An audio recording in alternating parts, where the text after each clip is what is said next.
Baiklah, Assalamualaikum warahmatullahi wabarakatuh. Perkenalkan, nama saya Hajar Ridho, NIM 42019270090. Pada kesempatan kali ini, saya akan menjelaskan serta mempresentasikan hasil desain yang telah saya lakukan dan beberapa poin yang telah kami diskusikan secara kelompok. Video ini diajukan sebagai ujian tengah semester dari mata kuliah Stupadu atau Studio Perancangan Terpadu 2 yang diampu oleh dosen Bapak Arif Fikrianto, ST, MSc. Baiklah, sekarang kita masuk ke slide PPT.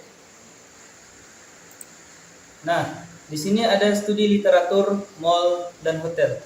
Pertama-tama kita harus mengetahui dulu, apa sih itu mall dan apa sih itu hotel.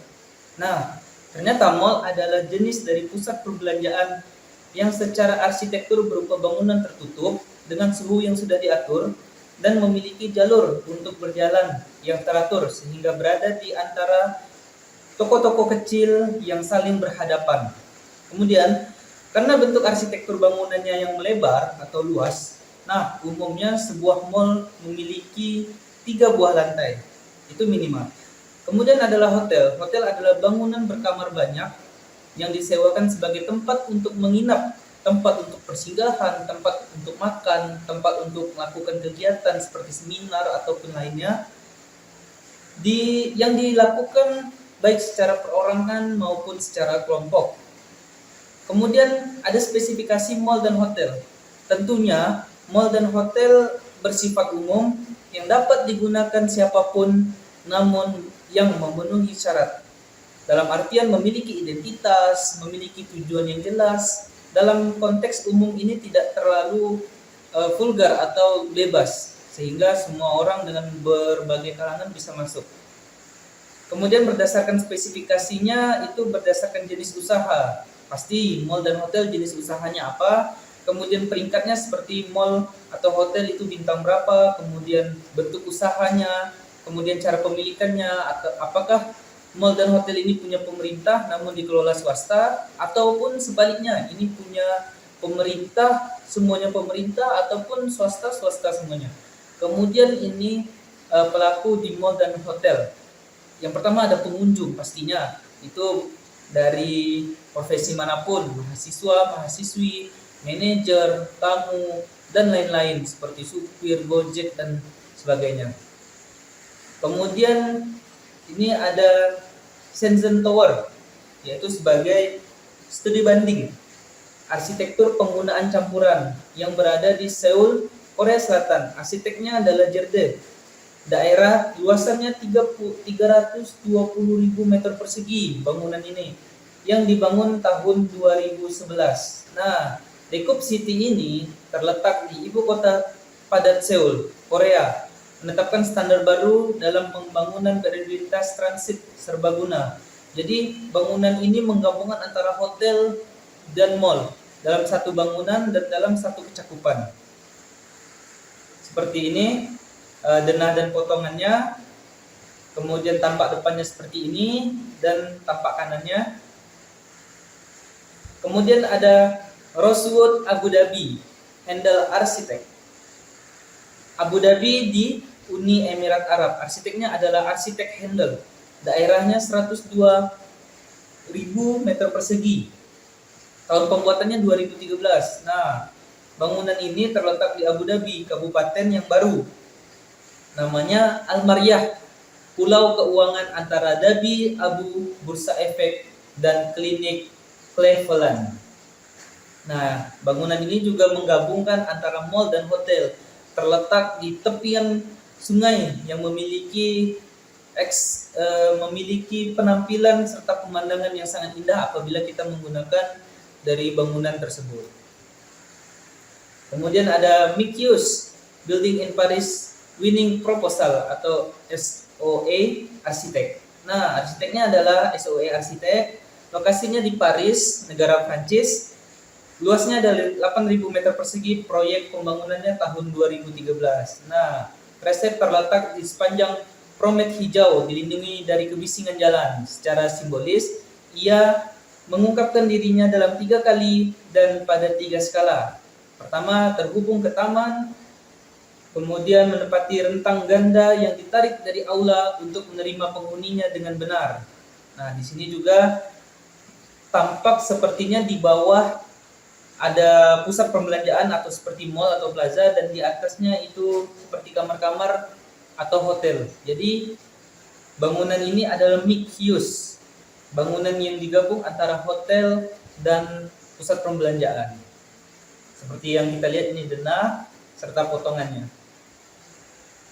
Memilih lokasi dengan skor terbanyak yaitu 2,6 tadi, yaitu di Jalan Ayani 1 samping Jalan MT Haryono. Kenapa saya memilih ini? Karena tapak berada tepat di pusat kota Pontianak, berada di dekat fasilitas publik seperti tempat ibadah, perkantoran, pelayanan kesehatan, pusat perbelanjaan, infrastruktur kawasan, dan mudah dalam aksesibilitas dalam menuju tapak. Data spesifik tapaknya seperti ini, GSB-nya 22 meter, luas tapaknya 10.000 meter persegi, KDB-nya 60%, jadi 6.000 meter persegi yang bisa dibangun. Kemudian KLB-nya mendapatkan 10 lantai, kemudian RMJ 30 meter dari batas RMJ, KDH kita 40%, ruang hijaunya atau 4.000 meter persegi. Dasar hukum Perda Kota Pontianak nomor 2 tahun 2013 pasal 54. Nah, seperti ini analisa tapak, peraturan tapaknya. GSB berasal dari 22 meter. Kemudian KDB-nya sebesar 6.000 meter persegi. Dari 10.000 itu kita mendapatkan 60%-nya. Kemudian lintas matahari. Matahari terbit pukul 5.30. Kemudian titik terpanas matahari yaitu berada di siang hari antara pukul 9.30 sampai pukul 2 siang. Kemudian bagaimana cara meresponnya agar tidak terlalu panas? Kita menanam vegetasi yang cukup, kemudian menggunakan bahan material yang soft atau yang dapat meminimalisir panas matahari untuk masuk. Menggunakan sun shading apabila perlu untuk menangkal pencahayaan matahari masuk. Kemudian dan aksesibilitas. Nah, tapak sangat mudah untuk diakses, namun tidak ada jalur akses yang baik untuk ke tapaknya, tapi untuk menuju tapaknya itu bagus. Kemudian analisisnya, rendahnya keamanan tapak dikarenakan tapak sangat mudah diakses. Kemudian yang sangat rawan adalah di bagian belakang karena tidak terlihat oleh siapapun. Kemudian respon kita adalah pembagian jalur akses yang terpisah antara akses masuk dan akses keluar. Penambahan pelang atau simbol untuk mengetahui lokasi tapak agar lebih jelas. Kemudian vegetasi. Nah, vegetasi seperti ini yang tentunya kita akan menanami vegetasi yang sesuai, yang sangat baik, yang menarik, yang dapat menutupi atau meminimalisir dari kebisingan. Kemudian pencahayaan. Di tapak tersebut pencahayaannya sangat kurang di bagian belakang, samping, sehingga respon kita menambah pencahayaan di beberapa titik yang sangat memerlukan. Kemudian memanfaatkan energi matahari kalau bisa untuk meringankan beban dari biaya listrik. Kemudian drainase. Nah, drainase tapak tersebut baru memiliki drainase di depan karena tidak ada bangunan. Ketika nanti ada bangunan, maka drainase atau respon kita tetap mengelilingi bangunan guna memperlancar sirkulasi dari pembuangan air.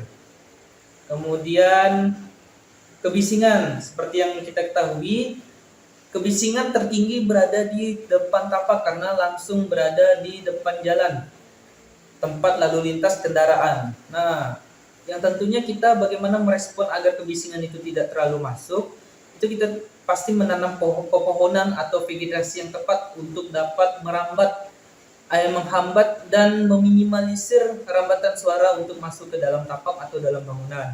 Kemudian menggunakan material juga sangat berpengaruh pada daya serap kebisingan dari luar. Nah, di sini aktivitasnya. Kelompok aktivitas utama adalah kelompok aktivitas yang paling pokok dalam hotel, yaitu pengguna fasilitas hotel, yakni para pengunjung hotel. Kemudian kelompok aktivitas pendukung adalah seperti aktivitas administrasi, penyediaan barang, perawatan, dan pemeliharaan gedung. Kemudian kelompok aktivitas pelayanan adalah seperti penyediaan tempat makanan, kantin, ATM, dan lain sebagainya. Nah, di sini adalah besaran ruangnya, tipe kamar standarnya itu, kalau tipe kamar standar itu 24 meter persegi, atau lebih mudahnya kita konversikan 4 kali 6, atau kamar suite 48 meter persegi, dan presiden suite itu 128 meter persegi.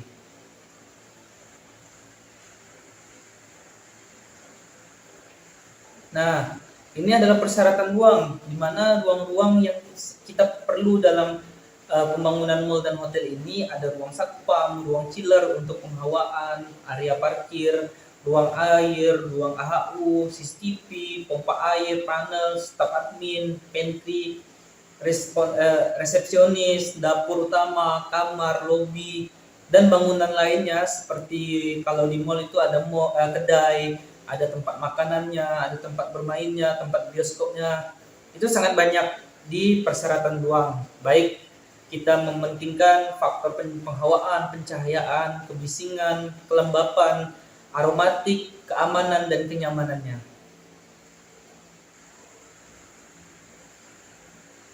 Baik, di sini saya masuk ke contoh desain atau site plan dari bangunan kita, bangunan saya.